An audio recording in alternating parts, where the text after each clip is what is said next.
우리가 여름 행사로 그리고 또 매일 성경의 길라잡이로 오래간만에 우리가 느헤미야 말씀 만나게 되었습니다. 오늘 우리는 영적인 아주 중요한 원리 한 가지를 배울 거예요.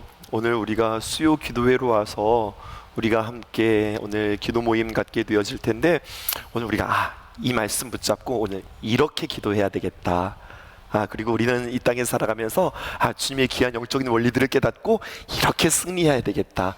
그 승리와 그 능력을 배우는 저와 여러분들 되었으면 좋겠습니다. 우리 한 가지 이야기할 거예요. 이제까지 나누었던 말씀들을 좀 우리가 살펴볼 필요가 있습니다. 우리가 오래간만에 느헤미야를 만나니까요. 이런 거였습니다. 느헤미야가 성벽 재건을 가지고 하나님 앞에 기도하고 그의 놀라운 비전들을 하나님으로부터 얻게 되었습니다.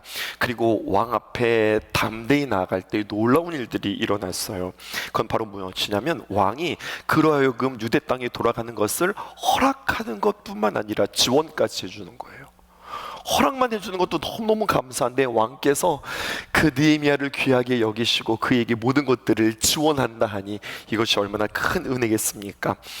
표면적으로는 왕의 은혜였지만 우리는 성경을 통해서 알 수 있죠. 이건 하나님의 도우심이다, 하나님의 은혜다라고 우리는 고백할 수 있는 거예요. 그렇게 느헤미야는 하나님의 은혜를 입어 또 왕의 허락과 왕의 지혜를 얻어 이제 예루살렘으로 재건하기로 돌아옵니다. 그리고 귀한 일들을 감당하게 되어지는데, 언제나 성경은 그러나 그렇게 이야기하죠. 하나님의 귀한 은혜로 말미암아 이제 예루살렘 성전이 지어질 것 같다 기대했는데, 성경은 우리에게 이렇게 이야기한다고요. 그러나 은혜롭게 감동적으로 유대 땅에 도착했는데 그 일이 순조롭게 풀려가지 않습니다. 우리에게도 늘 적용하셔야 된다고 제가 말씀드려요. 하나님께서 우리에게 사명 주셨으니, 하나님께서 나를 부르셨으니, 또 이것이 하나님께서 기뻐하시는 일이니 시온의 대로가 열리는 것처럼 하나님 주님께서 이 길들을 평탄하게 하실 것입니다 라고 생각하면은 오산이라고 하는 거예요.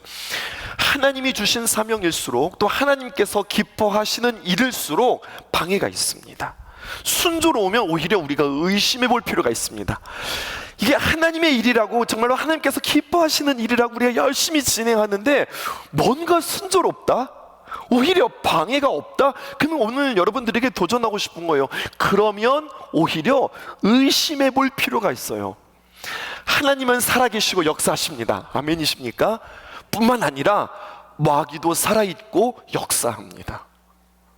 마귀가 게으르지 않다고요.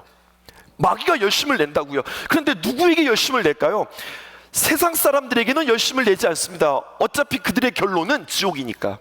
하나님의 사람들에게 믿음을 빼앗고 하나님의 역사가 이루어지고 하나님의 나라가 확장되어진다, 그 말은 반대로 하나님의 나라가 확장되어진다고 하는 말은 자신들의 세계가 축소되어진다고 하는 이야기와 동일한 말이에요. 그러니까 마귀는 가만히 있지 않죠. 하나님의 일에, 하나님의 구원 사역에, 하나님의 나라가 확장되어지는 일에 마귀는 반드시 방해합니다. 시온의 대로 맞습니다. 그러나 달려가는 길에는, 그 시온의 대로에는 반드시 걸림돌이 있습니다.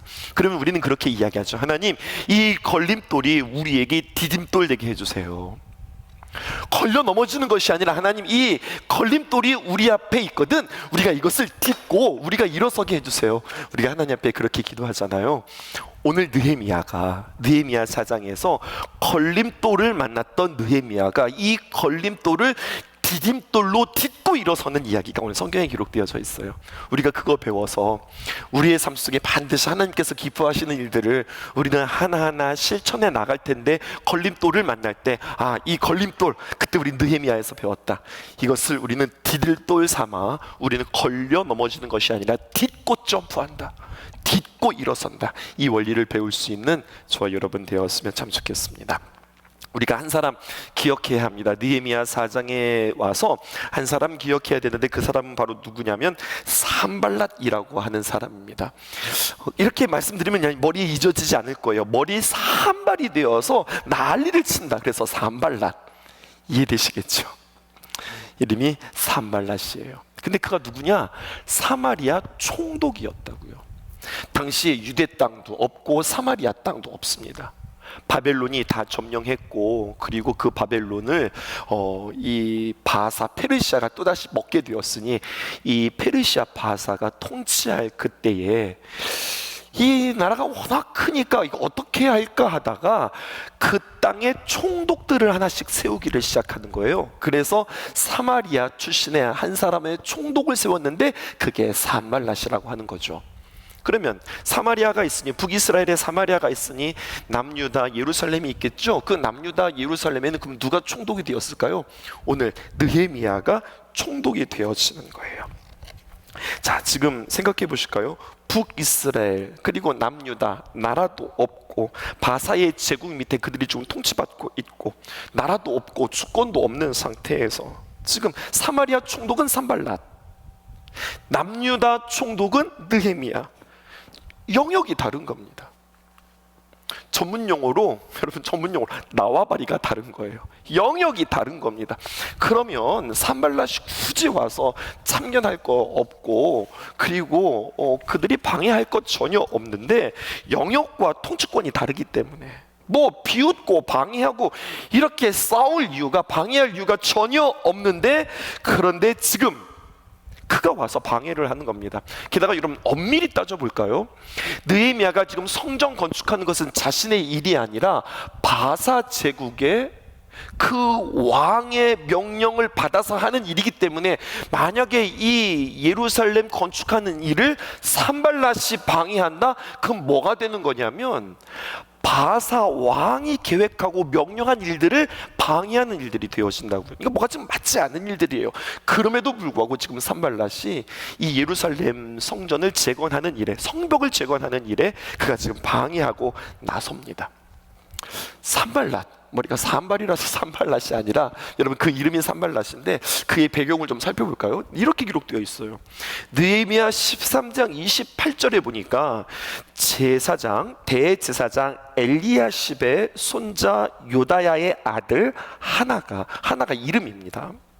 호론 사람 산발랏의 사위가 되었으므로 내가 쫓아내어 나를 떠나게 하였느니라, 이런 표현이 있어요.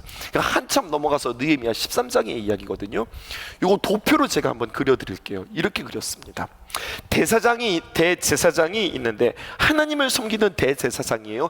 그의 이름이 엘리야십, 그리고 그의 아들이 요야다, 그리고 그의 손자가 하나예요. 그런데 산발랏에는 딸이 있었다고요. 근데 딸 이름이 이야기하고 있지 않습니다. 근데 이 딸이 누구랑 결혼했다고요? 하나랑 결혼했다고요. 근데 이 하나가 누구라고요? 대제사장의 손자란 말입니다. 제가 무슨 이야기를 하고 싶으냐면, 이 산발랏이 그냥 사마리아 사람이고 이방 사람이야 이것이 아니라, 산발랏이 하나님을 모르지 않습니다. 성전의 소중함을 모르지 않습니다. 게다가 딸의 이름은 성경에 기록되어져 있지 않지만 느헤미야 6장 18절 그리고 느헤미야 13장 28절에 보면 그의 아들들의 이름이, 산발랏의 아들들의 이름이 기록되어져 있는데 띄워주실까요? 들라야 그리고 셀렘야입니다. 그런데 들라야 할 때 이 야가 무슨 말이냐면 여호와의 추각형입니다. 그리고 들라야라고 할 때 이 들라야라고 하는 것은 넬라, 끌어올리다, 퍼올리다 라고 하는 의미예요. 그럼 이 말을 붙여보세요. 여호와께서 끌어올리시다, 여호와께서 들어올리시다, 무슨 말일까요? 여호와가 구원이시다, 여호와께서 건져내셨다라고 하는 이름을 자신의 아들에게 붙여주었으니 그가 하나님을 안다 모른다? 모르지 않은 겁니다. 아는 사람이었습니다. 또 보실까요? 셀렘니야, 셀렘, 샬롬, 예루살렘. 여러분 뭐가 느껴지시죠? 셀렘은 평화, 온전함. 또 화목제물로 드릴 때 그 제사에서 오는 이야기가 샬렘이에요. 거기다가 야, 여호와의 야라고 하는 말에 축약형이 붙었습니다. 그럼 이게 무슨 말이 될까요? 여호와 하나님께서 우리의 평강이 되신다, 하나님이 우리에게 평화를 주신다라고 하는 표현이에요. 들라야, 셀렘야 다 무엇과 관련되어 있습니까? 하나님의 속성과 하나님의 구원과 하나님의 성품과 연결되어져 있는 이름을 누가 지었다고요? 산발랏이 그의 아들들을 낳을 때 그의 이름들을 지어줬다고 하는 이야기는 그가 하나님을 모르지 않아요. 그의 딸이 대제사장의 손자와 결혼했다. 또 자신들의 아들들의 이름이 여호와의 이름과 다르지 않다. 여러분, 그런데 참 역설적이죠. 그렇게 하나님을 알고 하나님과 관련 있는 그가 지금 예루살렘 성벽이 재건되어지고 예루살렘 성전이 아름답게 세워지는 것들에 대하여서 그는 지금 적대적으로 반대하고 있습니다. 왜 그럴까요? 마음을 연구하는 심리학자들은 이렇게 이야기를 합니다. 상대방이 지금 오늘 산발랏이 그렇게 성벽이 건축되어지는 것들을 바라보면서 막 분노하고 비웃거든요. 근데 왜 그러는가? 이런 마음들이 있다는 거예요. 뭔가 시끄럽고 막 분노하고 비웃는 것에 내면에는 이중 감정이 있는데 그의 마음 가운데는 두려움이라고 하는 것이 있다는 겁니다. 두려움이라고 하는 이 감정을 감추기 위해서 때로는 윽박지르기도 하고 소리를 지르기도 하고 때로는 비아냥거리기도 하는 거예요. 사람들은 자신이 상처를 받을까봐, 또 자신이 무시를 당할까봐, 자신이 하는 일들에 대하여서 자신을 따라오지 않을까봐, 자신에게 어떤 통제력을 잃을까봐 자신의 진짜 마음은 두려움인데 이 두려움을 감추고 가면을 쓰면서 어떻게 합니까? 윽박지르고 소리를 지르고 분노하고 비웃나는 거죠. 오늘 산발랏이 바로 그런 모습입니다. 와서 분노합니다. 그리고 비웃습니다. 여러분, 비웃는다, 비웃은 또 웃음 아닙니까? 분노와 웃음이 사실은 잘 매칭되어지는 그러한 모습들이 아니에요. 그런데 막 화를 내었다가 막 비웃었다가 무엇일까요? 그의 마음 가운데 두려움이 있다고 하는 사실이에요. 우리도 마찬가지가 아닐까 생각해 볼 필요가 있습니다. 사실은 내가 두려운 건데, 내가 사실은 무서운 건데 그 감정을 감추기 위해서 때로는 막 먼저 선수치며 막 소리를 지르거나 아니면 분노한다거나 아니면 사람들과 함께 모여서 같이 비아냥거리거나 그러는 나의 내면은 아니냐고요.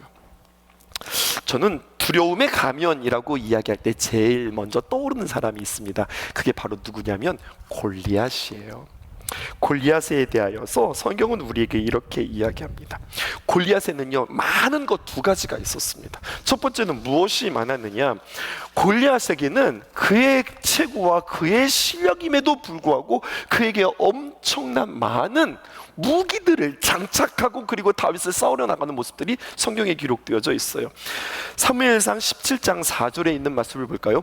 블레셋 사람들의 진영에 싸움을 도드는 자가 왔는데 그의 이름은 골리앗이요 그는 가드 사람이다. 그러면서 그의 키는 6규빗이요 한 뼘이다. 6규빗의 한 뼘이라는 거예요. 기억나세요? 한 규빗이 얼마큼 된다고 그랬죠?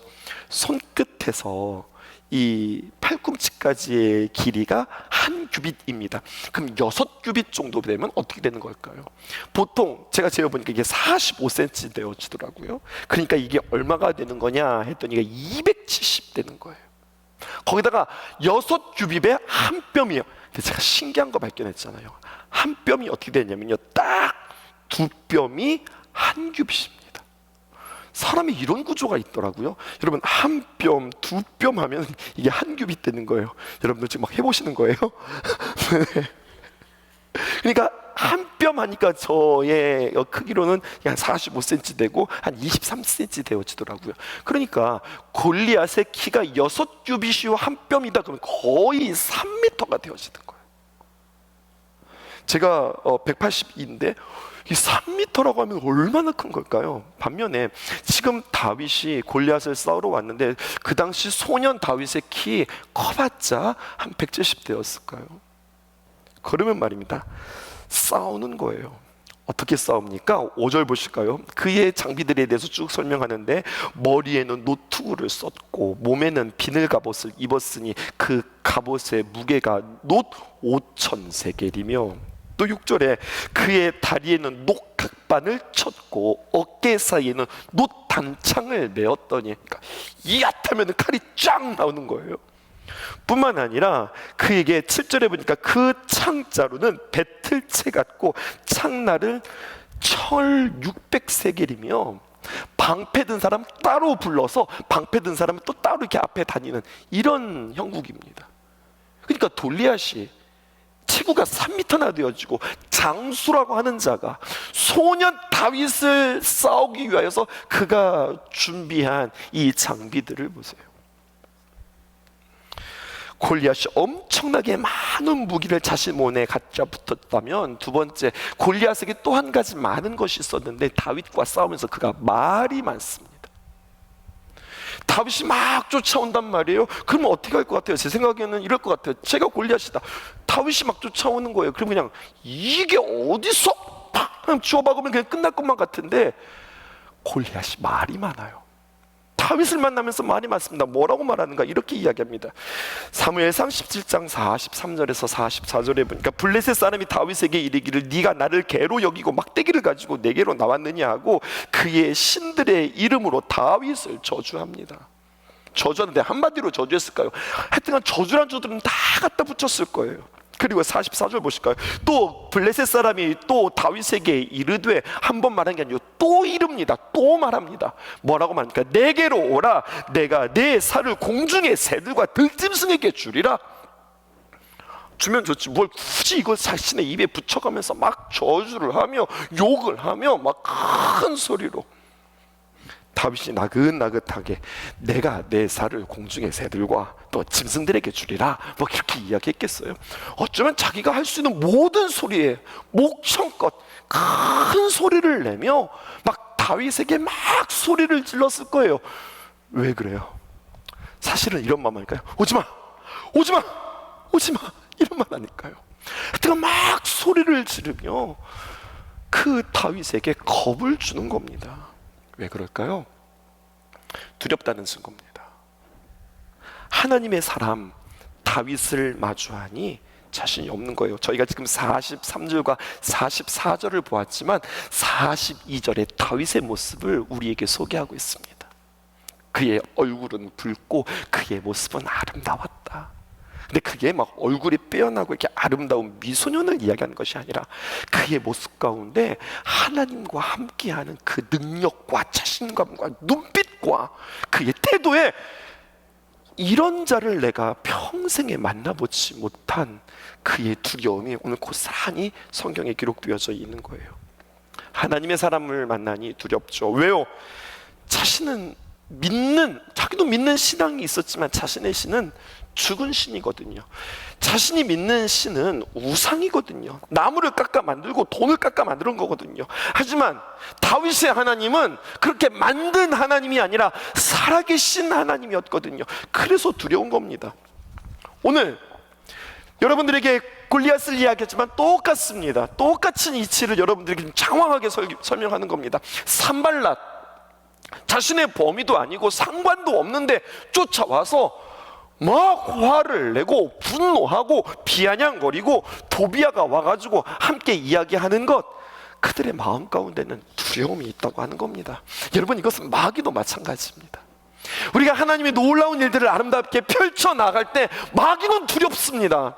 마귀는 무섭습니다. 그래서 어떻게 할까요? 믿는 성도들에게 와서 여러 가지로 소리를 지르며 두려움을 주며 그 하나님의 귀한 일들이 포기되어지도록, 도중 하차하도록 그는 우리에게 두려움을 주는 겁니다. 느헤미야 4장 3절에 있는 말씀을 볼까요? 이렇게 기록되어져 있습니다. 암몬 사람 도비아는 곁에 있다가 이르되 그들이 건축하는 돌 성벽은 여우가 올라가도 무너지리라. 이렇게 비아냥거리는 거예요. 세상 말로 이게 깐족깐족거리는 거죠. 여우가 올라가도 부서지겠다. 너희들이 애써서 성벽을 지었어. 아이고, 그것을 성벽이라도 지었어. 여우가 올라가면은 다 무너지게 생겼어. 지금 이렇게 이야기하는 거죠. 여우가 어떤 모습으로 여러분들의 머릿속에는 상상이 되어질까요? 뭐 늑대가 올라갔다, 낙타가 올라갔다, 그것이 아니라 여우입니다. 사막의 여우는, 이 이스라엘의 여우는 크지 않습니다. 포도원을 허무는 그 여우는 크지 않습니다. 작습니다. 얄밉게 계속해서 간숙거리는 거예요. 4장 2절을 보니까 이런 표현도 있습니다. 이 미약한 유다 사람들이 하는 일이란 무엇인가? 미약하다. 아이고, 저거 일이나 하겠어. 일하다가 쓰러지게 생겼네. 일하다가 쓰러지게 생겼네. 저거 일할 수 있겠어? 이렇게 이야기하는 거죠. 우리 신앙에도 함께 적용해 볼까요? 우리가 뭔가 귀한 일들을 감당할 때에 그때 마귀는 우리의 모든 일들을 방해한다 하였습니다. 우리의 삶에 문제가 있을 때, 우리의 가슴이 뜨거울 때 하나님 우리 붙잡았어요. 하나님 놀라운 일들을 우리에게 행하여 주세요. 우리가 하나님 앞에 마음껏 기도하면서 살아갈 수 있는데, 우리의 마음이 뜨거운 게 아니라, 우리의 삶에 문제가 없는 게 아니라 우리의 삶에 문제가 있고 내 마음이 어느새 식어버리면 이렇게 비아냥거리는 소리, 방해거리, 난 정말로 뭔가를 하고 싶은데 이렇게 나의 걸음을 멈추게, 그냥 멈추는 것이 아니라 잡아 끌어당길 때 우리는 무너질 수밖에 없습니다. 그런데요, 지금 느헤미야 4장 4절에 보니까 느헤미야가 이런 방해물을 만날 때 그가 이것을 듣는 이야기가 성경에 기록되어 있습니다. 느헤미야 4장 4절에 보니까 이렇게 기록합니다. 우리의 하나님이여 들으시옵소서. 우리가 업심여김을 당하나이다. 우리의 하나님이여 들으십시오. 저들이 하는 말을 들으십시오. 하나님과 상대합니다. 지금 느헤미야가 도비아와 산발랏이 그를 향하여서 약을 올리고 그리고 비아냥거리고 그리고 그들을 조롱할 때 좀 뭐라고 그랬어? 산발랏 지금 너 뭐라고 그랬어? 도비아 뭐라고? 일리 좀 와봐. 좀 얘기 좀 해볼까? 우리 그런 얘기 하지 않았는데 우리 삼자 되면 해볼까? 막 이러면서 그랬니 안 그랬니, 네가 했니 안 했니, 이거 가지고 싸우고, 그리고 진위를 그들이 그 안에서 확인하고 그런 일들을 하지 않습니다. 당연하다. 하나님의 귀한 일들이 있을 때 방해 당연하다. 깐족거리는 거 당연하다. 내 마음 무너질 수 있다. 근데 이러한 일들에 오늘 느헤미야는 하나님께 이르러 하나님께 이릅니다. 이 문제를 가지고 사람을 상대하지 않고 하나님께 나아가 하나님을 바라보고 하나님께 접속합니다. 이 상황 가운데 느헤미야가 뭐라고 하느냐? 하나님이여 들으시옵소서. 하나님이여 들으십시오 라고 하나님 앞에 기도하는 그의 모습을 한번 상상해 보십시다. 막 조롱하고 그가 비아냥거릴 때에 막 속이 터져서 다 팽겨쳐 놓고 하나님께서 하나님 들어보시라고요 라고 하면서 저들이 저렇게 나를 비아냥거린다고 그가 하나님 앞에 고래고래 소리 지르면서 하나님 앞에 기도했을까? 그렇지 않을 것 같은 거예요. 하나님 들으셨죠? 하나님 저들이 저렇게 우리의 마음들을 무너뜨리는 것 하나님 들으셨죠? 하나님 들으십시오. 하나님께서 일하십시오. 하나님께서 처리하십시오. 아주 구체적으로 여러분들에게 이것을 적용하고 우리의 삶 속에서 실천하고 오늘 밤 우리가 기도했으면 좋겠습니다. 문득 잘 가라앉은 것 같은데 내 마음을 휘휘 저으면서 그놈이 생각났다, 그가 생각이 났다, 그 일이 생각이 났다, 또 그 사건이다.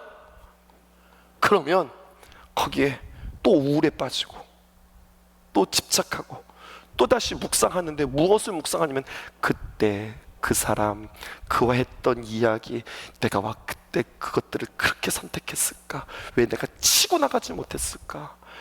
이불을 덮어 쓰고서 이불킥을 하면서 분하다, 억울하다, 나 못 살겠다. 아니면 갑자기 좋았다가도 어떤 그 상황, 어떤 그 사건 누군가 생각나면 갑자기 침잠에 빠져서 멀쩡하다가 갑자기 우울하고 속상하고 못 견디겠고, 그러한 일들이, 그러한 마음들이, 그러한 감정들이 여러분들에게 찾아온다면 기억해 보십시다. 그래서 그때 우리가 그렇게 묵상하고 그렇게 후회하고 그렇게 우울해해서 그래서 어땠죠? 그래서 우리의 영이 살아나고 우리가 활력을 얻고 주님께 영광 돌려드리고 진정한 예배자가 되었을까요? 아니면 모르겠다, 난 모르겠다, 이리저리 포기하고 무너지고 그리고 넘어졌던 우리들의 모습은 아닐까요? 기억하시자고요. 이걸 기억하시자고요. 그 감정에 사로잡혔던 나, 그 상황에 사로잡혔던 나. 과거는, 여러분 이건 진리입니다. 과거는 돌이킬 수 없습니다. 지나간 것입니다. 우리는 현재고, 현재 내가 무엇을 선택하느냐에 따라 미래가 결정되어지는 겁니다. 그런데 내가 오늘 선택하는데 무엇을 선택하냐면 미래를 바라보는 것이 아니라 그때 그랬는데, 그 사람이 그랬는데, 그 일이 그랬는데, 그때 난 그러지 말았어야 되는데, 그 과거에 내가 묶여 있어서 또 우울하고 또 속상하고 나는 또 낭망하고 나는 또 흔들리는 나의 모습이라고 한다면, 오늘 성경은 우리에게 이야기한다는 거예요. 어떻게? 하나님, 큰 소리로도 말고, 하나님, 또요, 또 시작이에요. 또 생각이 났어요. 또 내 마음이 흔들려요.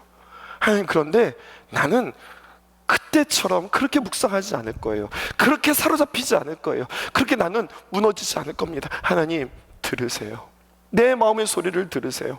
하나님, 이 비난을 들으세요. 내가 만난 이 상황을 하나님 들으세요. 하나님, 저는 속지 않을 겁니다. 하나님, 저는 넘어지지 않을 겁니다 라고 하나님께 마치 플러그를 딱 꼽듯, 내 라인을 내 하나님께 접속하듯, 세상에 갔다가 계속 갖다 대는 것이 아니라, 과거에 갔다가 계속 되는 것이 아니라 하나님께 접속합니다. 느헤미야가 이걸 했어요. 느헤미야가 이렇게 걸림돌을 딛고 일어서는 거예요. 5절 말씀 보실까요? 이렇게 기록되어 있습니다. 주 앞에서 그들의 악을 덮어두지 마시며 그들의 죄를 도말하지 마옵소서. 그들이 건축하는 자 앞에서 주를 노하시게 하였습니다. 하나님께 다 일러 바치는 거예요. 하나님, 그랬어요. 저들이 저랬어요. 제 마음이 이랬어요 라고 하나님께 다 말씀드리죠. 그러자 하나님께서 어떻게 하셨을까요? 저는 이 말씀이 너무 중요해요. 알았어, 그랬어? 내가 해결해 줄게, 이런 하나님이 아니셨어요. 오늘 6절 말씀 읽고 마치십시다. 이렇게 기록되어 있습니다. 이에 우리가 성을 건축하여 전부가 연결되고 높이가 절반에 이르렀으니 이는 백성이 마음 들여 일을 하였음이니라. 이거 좀 설명이 필요해요. 막 방해하고 조롱하고 손가락질하고, 야, 뭐 여우가 올라가도 무너질 것 같은데, 야, 너희들은 힘이 없어, 다 쓰러질 지경인데, 그러든지 말든지, 그런 이야기들을 하든지 말든지, 그들은 어떻게 했습니까? 하던 일을 계속합니다. 오늘 말씀 다시 한번 볼까요? 영어 성경까지 같이 띄워드릴까요? 이에라고 하는 표현이요, 그래서 그들은 무너졌다, 넘어졌다, 중단했다가 아니라 그러든지 말든지, 그래서 우리가 성전을 건축하며 전부가 연결되어지고 높이가 절반에 이르렀다. 막 올라가고 있는 모습들이 성경에 기록되어져 있어요. 그런데 이렇게 되어지는 이유들이, 에이, 뭐 무시하고 우리는 뭐 개야 짖어라, 뭐 기차는 지나간다, 뭐 그런 식으로 우리가 할 일들 열심히 한다, 이게 아니라는 거예요. 이들이 이렇게 할 수 있었던 이유는, 이는 이렇게 되어진 이유, 맨 마지막 줄 보실까요? 이는 백성이 마음 들여 일을 하였습니다. 여러분, 여기에 영적인 비밀이 담겨져 있어요. 그 전까지는 어쩌면 그들은 요청하니까, 남들이 하는 거니까, 안 할 수 없으니까 책임감에서 그런 일들을 할 수 있었는지 모르겠어요. 의무감도 있었고 책임감도 있었고 부담감도 있었고. 그런데 이제는 어떻게 합니까? 마음을 들여 합니다. 그런데 일이 더 잘 되어지더라는 이야기예요. 마음을 들인다라고 하는 표현은요, 이 마음이라는 것이 히브리어로 레브예요. 심장이에요. 그들이 예전에는 그냥 의무감으로, 상황이 그러니까 관계 때문에 어쩔 수 없이 이렇게 표현해볼까요? 그들이 전에는 뭘로 했느냐? 머리로 했어요. 머리로 했어요. 그런데 이 일을 만나자 그들이 머리로 하는 게 아니라, 의무감으로 하는 게 아니라, 책임감으로 하는 게 아니라 그들이 심장으로 했다고 하는 이야기예요. 원어를 보면 더 재미있어요. 어떻게 기록되어져 있냐면, 우리 한글은 백성이 마음을 들여 일을 하였음이니라. 은는 이 가가 붙으면 이게 주어잖아요. 그러니까 누가 일을 한 거예요? 백성이 일을 했다, 이렇게 되는 거잖아요. 백성이 더 마음을 들여서 일을 했다라고 했는데, 히브리어로 보면은요, 주어가 백성이 아니에요. 주어가 뭐냐면 마음이에요. 그럼 어떻게 해석되느냐? 레브가 주어이거든요. 그래서 원문에 충실하여서 번역하면은 그 마음이 백성들로 하여금, 그 마음이 그들을 이끌어 일을 하게 되었다라고 하는 거예요. 그들이 더 열심히 낸 게 아니라 그렇게 기도하자 그의 마음이 이제 그들을 이끌어가기 시작했다. 그들의 심장이 그들을 이끌어가기 시작했다. 기도하자 그들의 마음이 더욱더 견고해지고 단단해져서 그 하나님의 귀한 사명들을 감당하기 시작했다. 이렇게 성경은 우리에게 이야기하는 겁니다. 결론입니다.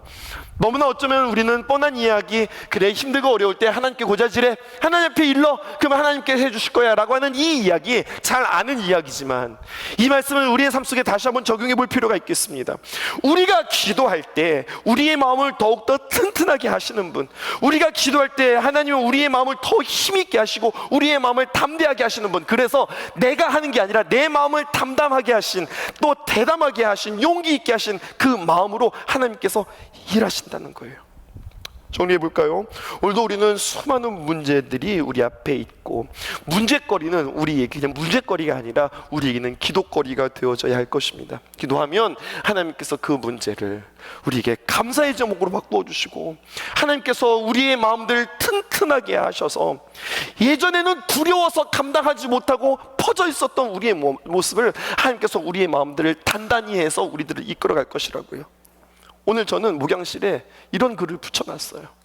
책상 앞에도 붙여놓고 의자 앞에도 붙여놓고, 한번 띄워주실까요? 이렇게 붙였어요. 하나님께서 주신 비전, 나를 통해 이루어 가시고자 하시는 하나님의 꿈, 부흥의 비전을 가지고 살아갈 때에 반드시 방해해야 하는 일들을 만나게 되어질 것이고, 우리는 이런 일들을 어떻게 주 안에서 이겨낼 것인가, 이것을 고민하겠다. 당연히 하나님께서 기뻐하시는 일들 가운데 이 일들은 주님 앞에서 진행되어질 것이고, 방해는 있을 것이고, 비아냥이 있을 것이고, 무너짐들이 우리에게 찾아올 것인데, 그때 우리는 이런 일들을 어떻게 주 안에서 이겨나갈 것인가. 안 되겠다, 못 되겠다, 이거 힘들겠는데, 이것이 아니라 어떻게 우리는 주 안에서 이겨나갈 것인가. 이 각오가, 이 다짐들이 오늘 저와 여러분들에게 있기를 주님의 이름으로 축복합니다.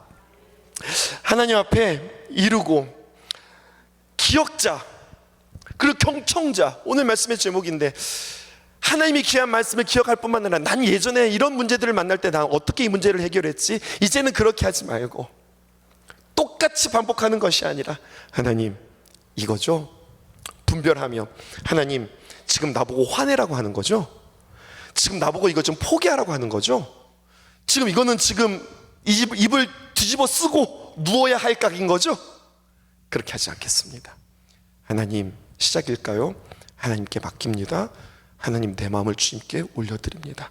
하나님 이기게 해주세요 라고 주님께 맡기며 승리하는 저와 여러분들 되어지기를 주님의 이름으로 축복합니다. 하나님의 사랑을 사모하는 자, 하나님의 평안을 바라보는 자, 너의 모든 것 창조하신 우리 주님이 너를 얼마나 사랑하시는지,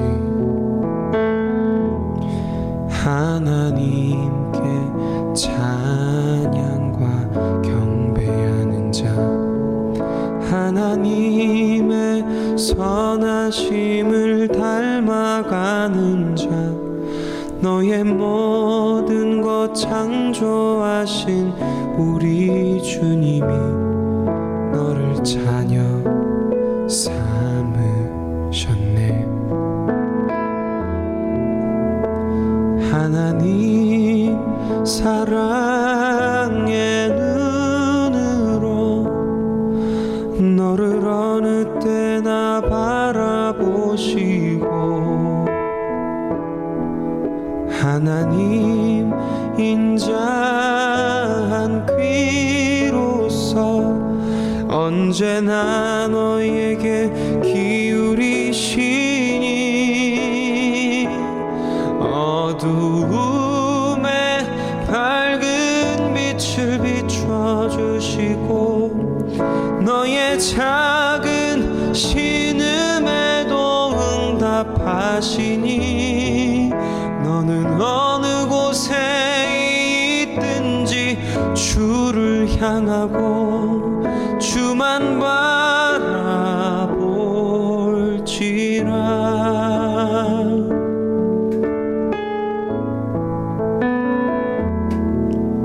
하나님의 사랑을 사모하는 자, 하나님의 평안을 바라보는 자, 너의 모든 것 창조하신 우리 주님이 너를 얼마나 사랑하시는지,